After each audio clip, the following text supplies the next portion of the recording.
저는 올해 73살이 된 이준호입니다. 35년 동안 중학교에서 국어를 가르치다 8해 전에 정년퇴직했지요. 아내 박미라는 올해 70살로 역시 같은 학교에서 수학교사로 근무했습니다. 우리는 지금 캠핑카를 타고 전국을 여행하는 중입니다. 아마 많은 분들이 의아해하실 겁니다. 이 나이에 왜 편안한 집을 두고 좁은 캠핑카에서 생활하냐고요. 그건 제가 3년 전 폐암 사기 판정을 받고 의사로부터 6개월 시한부 선고를 받았기 때문입니다. 퇴직 후 우리 부부는 평온한 일상을 보내고 있었습니다. 아침에는 근처 공원에서 산책하고 오후에는 취미생활을 즐기는 평화로운 날들이었죠. 저는 퇴직하고 시작한 서예에 푹 빠져 있었고 아내는 동네 문화센터에서 요리 강좌를 들으며 제2의 인생을 즐기고 있었습니다. 아들과 딸은 모두 독립해서 각자의 가정을 꾸리고 있었고 명절이나 생일에 가끔 만나는 것으로 만족하며 지냈습니다. 그러던 어느 날 갑자기 기침이 심해지고 가슴이 답답해졌습니다. 처음에는 단순 감기라고 생각했지만 증상이 2주 넘게 지속되자 아내의 권유로 병원을 찾았습니다. 엑스레이를 찍고 CT 검사를 하고 조직 검사까지. 결과는 충격적이었습니다. 폐암 사기. 암세포가 이미 림프절을 넘어 다른 장기로 전이된 상태였습니다. 의사는 표정을 굳히며 말했습니다. 적극적인 치료를 해도 6개월에서 1년 정도 남았습니다. 그 말을 들은 순간 천장이 내려앉는 느낌이었습니다. 35년간 학생들을 가르치며 언젠가 은퇴 후에는 아내와 함께 세계 여행을 다니자고 꿈꿔왔는데 그 꿈이 물거품이 되는 순간이었습니다. 병원 복도를 걸으며 아내의 손을 잡았습니다. 아내는 눈물을 참으며 제 손을 꼭 쥐었습니다. 괜찮아요, 당신. 우리 함께 이겨낼 거예요. 집으로 돌아와 우리는 밤새 이야기를 나눴습니다. 치료를 받으며 병원과 집을 오가는 삶을 살 것인지 아니면 남은 시간을 의미 있게 보낼 것인지에 대해서요. 아내는 처음에는 당연히 치료를 받아야 한다고 주장했습니다. 조금이라도 더 오래 살아야 하지 않겠어요? 하지만 저는 다른 생각이 들었습니다.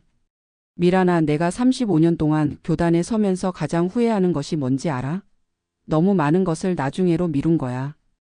은퇴하면 여행 가자, 시간 나면 취미생활 하자. 항상 미래를 위해 현재를 희생했어. 그런데 이제 그 나중이 없을지도 모른다는 생각이 들어. 남은 시간 동안 고통스러운 항암 치료를 받으며 병원 침대에 누워있고 싶지 않아. 아내는 한참을 울었습니다. 그리고 다음 날 아침 결심한 듯 말했습니다. 당신 말이 맞아요. 우리 남은 시간 후회 없이 살아요. 그동안 미뤄왔던 여행 지금이라도 시작해요. 다음 주부터 우리는 계획을 세우기 시작했습니다.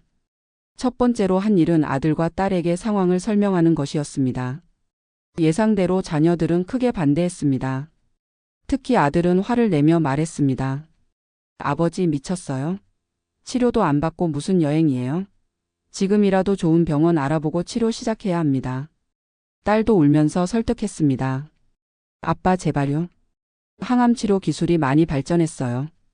시도라도 해보셔야죠. 하지만 제 마음은 이미 정해져 있었습니다.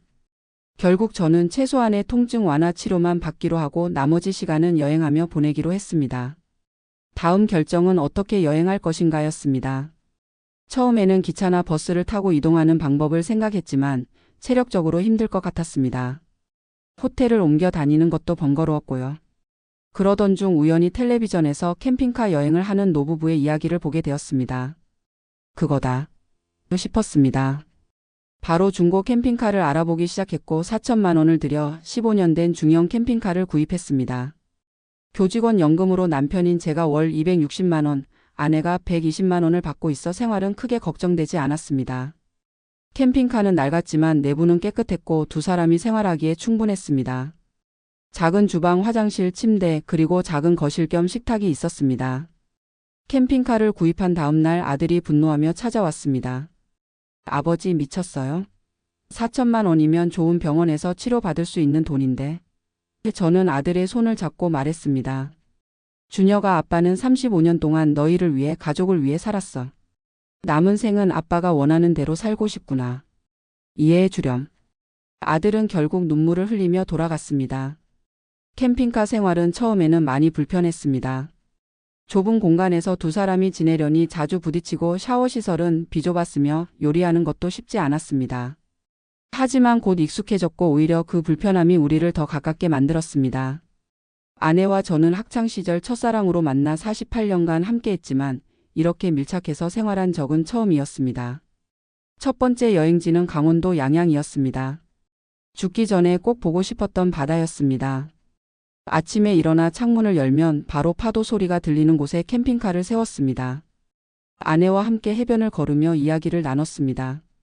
미란아, 내가 중학교 3학년 때 처음 너를 봤을 때 생각나? 교실 창가에 앉아있던 내 모습이 바다처럼 빛나 보였어. 아내는 웃으며 대답했습니다. 기억나요? 당신은 그때도 지금처럼 말이 많았어요. 처음 데이트 신청할 때도 10분 동안 쉬지 않고 말했잖아요. 우리는 서로를 바라보며 웃었습니다. 그 순간 폐에 퍼진 암세포도 6개월이라는 시한부 선고도 잊을 수 있었습니다. 양양에서 2, 3일을 보내고 우리는 동해안을 따라 북쪽으로 올라갔습니다. 속초에서는 아바이 마을을 방문했고 함경도 실향민들이 만든 순대를 맛보았습니다. 고성에서는 통일 전망대에 올라 북한 땅을 바라보았습니다. 저는 그곳에서 특별한 기억을 떠올렸습니다. 미란아, 내가 25살 때 군 복무하면서 이곳 근처 초소에서 근무했어. 그때 너에게 매일 편지를 썼던 기억나? 1년 동안 365통을 보냈지. 아내는 미소 지으며 말했습니다. 그래요. 그 편지들 아직도 다락방 상자에 보관하고 있어요. 가끔 꺼내볼 때마다 눈물이 나요. 우리는 그렇게 동해안에서 서해안으로 다시 남해안으로 이동하며 대한민국 구석구석을 여행했습니다. 처음 2달은 정말 행복했습니다. 하지만 3번째 달부터 제 건강이 급격히 나빠지기 시작했습니다.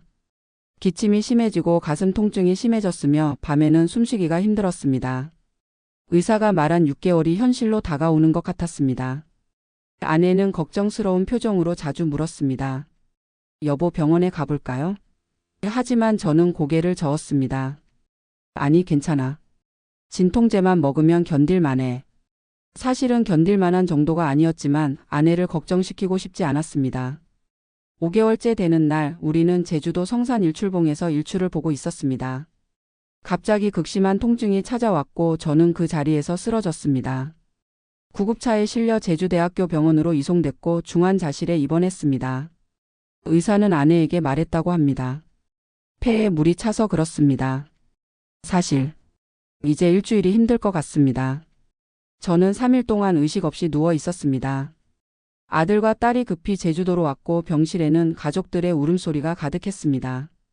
그러나 기적처럼 저는 의식을 되찾았고 일주일 후에는 퇴원할 수 있었습니다. 의사들도 놀랐습니다. 이해할 수 없는 회복입니다. 암세포가 약간 줄어든 것 같습니다.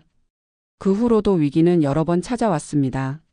하지만 놀랍게도 저는 계속 살아남았고 점점 상태가 호전되었습니다. 의사들은 야외 활동과 맑은 공기 그리고 긍정적인 마음가짐이 도움이 된 것 같다고 말했습니다. 6개월이라던 시한부 선고는 1년이 되고 2년이 되고 이제 3년이 되어가고 있습니다. 지금도 매일 아침 통증이 있고 가슴이 답답할 때가 많습니다. 그래도 캠핑카에서 창문을 열고 새소리를 들으며 아내가 끓여주는 보리차를 마시는 순간이 행복합니다. 우리는 전국 방방곡곡을 여행하며 일기를 쓰고 있습니다. 할배 할매 인생 2막 여행기라는 제목으로요. 아내가 스마트폰 사용법을 배워서 인스타그램에 우리 여행 사진을 올리기 시작했는데 놀랍게도 팔로워가 5만 명이 넘었습니다. 우리가 여행하면서 가장 기억에 남는 곳은 경북 청송의 작은 마을입니다. 그곳에서 우연히 만난 팔순 노인이 자신의 사과 농장에서 하룻밤 묵어가라며 우리를 초대했습니다. 그는 아내를 73년 전에 잃고 혼자 살고 있었는데 우리에게 인생 이야기를 들려주었습니다. 사람은 언제 죽느냐가 중요한 게 아니라 어떻게 사느냐가 중요한 거요. 나는 아내를 일찍 잃었지만 아내와 함께한 5년이 내 인생의 전부였소. 그 말을 들으며 아내와 눈물을 흘렸습니다. 우리는 그날 밤 별이 가득한 하늘 아래에서 서로를 꼭 안고 잠들었습니다. 다음 날 아침 할아버지는 직접 딴 사과 한 상자를 선물해 주셨습니다. 이 사과는 내가 아내와 함께 심은 나무에서 딴 거요. 당신들의 여행에 행운이 깃들길 바라오. 전라남도 담양의 대나무 숲에서는 우리의 결혼 기념일을 맞아 특별한 시간을 보냈습니다. 48번째 결혼 기념일이었습니다. 아내는 작은 캠핑카 주방에서 정성껏 미역국과 불고기를 준비했고 제가 좋아하는 막걸리도 한 병 샀습니다. 저녁을 먹고 대나무숲 산책로를 걸으며 아내에게 물었습니다. 미란아, 내가 먼저 가면 당신은 어떻게 할 거야? 아내는 잠시 생각하더니 대답했습니다. 글쎄요. 아마 계속 캠핑카로 여행할 것 같아요. 당신이 보지 못한 곳들을 대신 보고 당신에게 이야기해 줄 거예요. 그리고 언젠가 만나면 함께 볼 수 있게요. 저는 아내의 손을 꼭 잡았습니다. 당신을 만난 것이 내 인생 최고의 행운이었어. 요즘 우리는 자녀들과의 관계도 회복했습니다. 처음에는 크게 반대했던 아들과 딸도 이제는 우리의 선택을 존중합니다. 한 달에 한 번씩 우리가 있는 곳으로 찾아와 함께 2, 3일 여행하기도 합니다. 지난달에는 손주들까지 모두 모여 경주에서 가족 여행을 했습니다. 9살 손녀가 제게 물었습니다. 할아버지 왜 맨날 여행만 해요? 저는 웃으며 대답했습니다. 할아버지가 옛날에 너무 일만 하고 여행을 못 다녀서 지금 몰아서 하는 거란다. 캠핑카 생활이 3년째 접어들면서 우리는 계절에 따라 여행 코스를 정하는 나름의 패턴이 생겼습니다. 봄에는 남쪽부터 시작해 벚꽃을 따라 북상합니다. 여름에는 시원한 강원도 산속에서 더위를 피하고 가을에는 단풍이 아름다운 내장산이나 설악산으로 향합니다. 겨울에는 따뜻한 남해안에서 시간을 보내지요.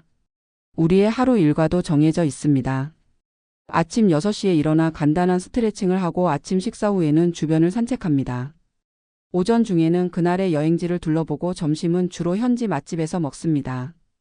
오후에는 캠핑카에서 휴식을 취하거나 책을 읽고 저녁에는 아내와 함께 그날 본 것들을 일기에 기록합니다.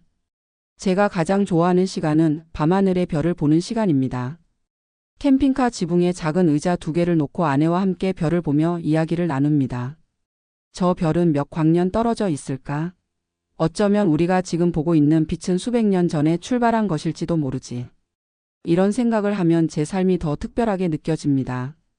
6개월이라는 시한부 선고를 받고도 3년을 더 살 수 있었으니까요. 여행 중에 만난 사람들도 저희에게 큰 위로가 되었습니다. 전라북도 고창의 한 펜션 주인은 제 이야기를 듣고 자신의 어머니도 비슷한 경험이 있다며 특별한 약초차를 건네주었습니다. 우리 어머니는 의사가 3개월 판정을 내렸는데 이 차를 마시고 10년을 더 사셨어요. 저는 그 차를 매일 아침 한 잔씩 마시고 있습니다. 효과가 있는지는 모르지만 마음의 위안이 됩니다. 제가 갖고 있는 가장 큰 걱정은 아내에 관한 것입니다. 제가 떠난 후 아내가 어떻게 살아갈지에 대한 걱정이지요. 그래서 요즘은 아내에게 캠핑카 운전법, 간단한 수리법, 그리고 혼자서도 여행할 수 있는 방법을 가르치고 있습니다. 처음에는 거부하던 아내도 이제는 조금씩 배우고 있습니다. 또한 자녀들과 손주들에게 남길 영상 편지도 녹화하고 있습니다. 생일마다 기념일마다 짧은 영상을 남기는 것이지요. 준혁아 아빠다. 내 40번째 생일을 축하한다. 아마 이 영상을 볼 때 아빠는 이 세상에 없을지도 모르지만 하늘에서 너를 지켜보고 있을 거야. 항상 행복하게 살아라. 3년이라는 시간 동안 가장 크게 달라진 것은 제 마음가짐입니다. 예전에는 늘 미래를 걱정하고 과거를 후회하며 살았습니다. 하지만 이제는 오직 오늘만 생각합니다. 오늘 본 풍경, 오늘 만난 사람, 오늘 먹은 음식. 모든 것이 선물처럼 느껴집니다. 저희 부부는 이제 남은 시간이 얼마든 감사한 마음으로 살아가려 합니다. 때로는 통증으로 밤을 지새우기도 하고 병원을 찾아 응급치료를 받기도 합니다. 하지만 그것도 삶의 일부로 받아들이고 있습니다. 제가 3년 전 의사에게 들었던 6개월 남았다는 말이 틀렸다는 것을 증명하고 있습니다. 최근에는 비슷한 상황에 처한 분들을 위한 온라인 모임도 만들었습니다. 시한부를 넘어서라는 이름의 카페인데 200명이 넘는 회원들과 서로의 경험과 희망을 나누고 있습니다. 한 회원은 제게 이렇게 말했습니다. 선생님 덕분에 저도 용기를 얻었습니다. 1년 시한부 선고를 받았지만 지금은 3년째 잘 지내고 있습니다. 때때로 사람들이 묻습니다. 비결이 뭐예요? 저는 이렇게 대답합니다. 비결 같은 건 없어요. 그저 죽음이 언제 찾아오든 후회 없이 살자는 마음가짐이 전부입니다. 인생은 길이가 아니라 깊이로 측정되는 것 같아요. 지금 우리는 제주도에서 겨울을 보내고 있습니다. 봄이 오면 다시 육지로 올라가 벚꽃 시즌을 맞이할 계획입니다. 의사들은 여전히 제 상태를 이해하지 못합니다. 암세포는 여전히 존재하지만 더 이상 빠르게 성장하지 않는 것 같다고 합니다. 어쩌면 자연의 치유력일 수도 있고 긍정적인 마음가짐 덕분일 수도 있습니다. 혹은 그저 운이 좋았던 것일 수도 있지요. 하지만 한 가지 확실한 것은 저와 아내는 지금 이 순간이 가장 행복하다는 것입니다. 비록 좁은 캠핑카 안에서의 생활이지만 우리의 마음은 그 어느 때보다 넓고 자유롭습니다. 혹시 저와 비슷한 상황에 처한 분이 계시다면 말씀드리고 싶습니다. 시한부 선고는 끝이 아닙니다. 오히려 진정한 삶의 시작일 수 있습니다. 오늘도 저는 캠핑카 창문을 열고 바다를 바라봅니다. 아내는 작은 테이블에서 커피를 내리고 있습니다. 귀에는 파도 소리가, 코끝에는 커피 향이 가득합니다. 이런 순간이 제게는 가장 소중한 선물입니다. 언제 떠나든 후회 없이 살 수 있다면 그것이 진정한 축복이 아닐까요?